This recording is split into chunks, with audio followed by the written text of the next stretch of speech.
Alright, today we're going to be looking at one of the best games on the Dreamcast, Skies of Arcadia. Skies of Arcadia was released on November 13th, 2000.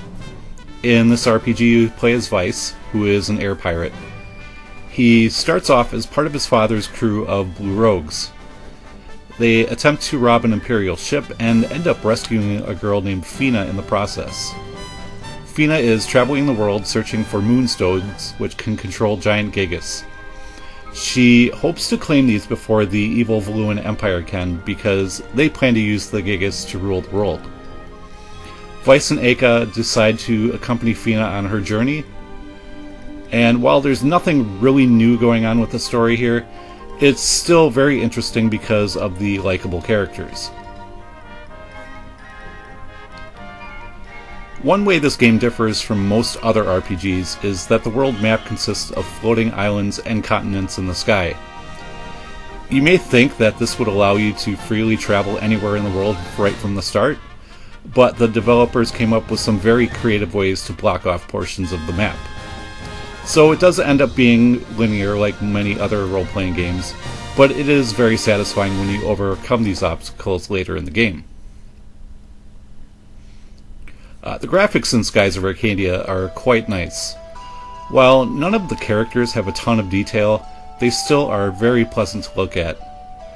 The environments and the world map are all very nice as well, and there are many different locations to visit and all have their own unique style to them.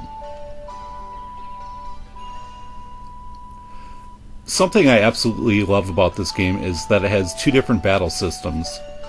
You have your normal character fights, and you also have the more strategic airship battles.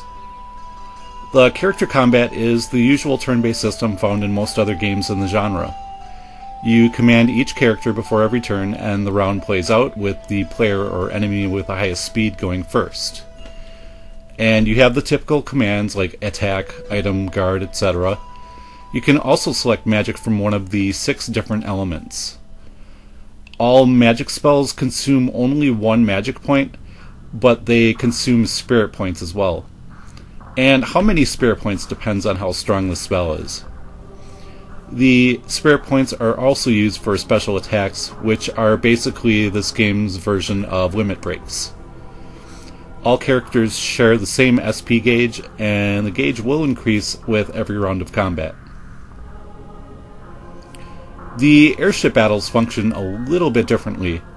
These fights are a little slower and more strategic. Each character still performs 1 action per round, but there is only 1 hit point gauge to worry about. The characters cannot perform their individual special attacks, but the ship is equipped with 1 super weapon that can be fired by Vice during specific turns. When you acquire the Delphinus later on, you can also select various crew commands which will protect the ship, restore magic points, increase spirit points, and so on. Even though these fights are slow-paced, they are quite fun and unique. One problem the game does have is the high random encounter rate. Whether you're wandering the skies or exploring a dungeon, it seems like battles are triggered a little bit too often. Another minor gripe is the loading times at the start of battle. Neither issue is game-breaking though, just a slight annoyance.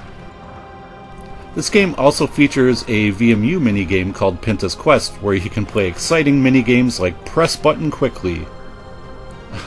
Seriously though, none of the minigames are amazing, but there is enough variety to keep things interesting for short bursts. Any items or gold you collect during Pinta's Quest can be transferred over to your main game file. At about the 25-hour mark, the game becomes really awesome because you finally get to pilot your very own ship, the Delphinus. And this ship is huge. So huge, in fact, that you will have to search for crew members to help out on it. You also get to build your own base. It starts off as a deserted island, but once you start pouring some money into it, it becomes a nice little rest area to chat with your party members and also your crew members. And I always love it when RPGs have some form of town building aspect. The music in Skies of Arcadia is fantastic, featuring many memorable compositions. There's also a little bit of voice acting in the game, most of which is when your characters perform their special attacks. Unfortunately, Sega never released a sequel to this game. There was an enhanced port on GameCube, and they were also going to put it on PS2, but the PS2 version was cancelled.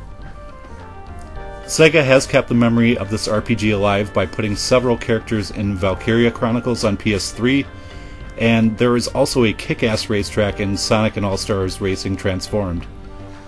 While those are nice, I would really love to see a sequel to Skies on the 3DS or Wii U. I'd even settle for an HD port of this game. Skies of Arcadia is a massive game spanning 2 discs and clocking in at about 60 hours. That might be too long for other RPGs, but this one is highly enjoyable from beginning to end, and it's easy to see why this makes many gamers' top 10 RPG lists. As always, I want to thank you guys for watching, and I will see you next time.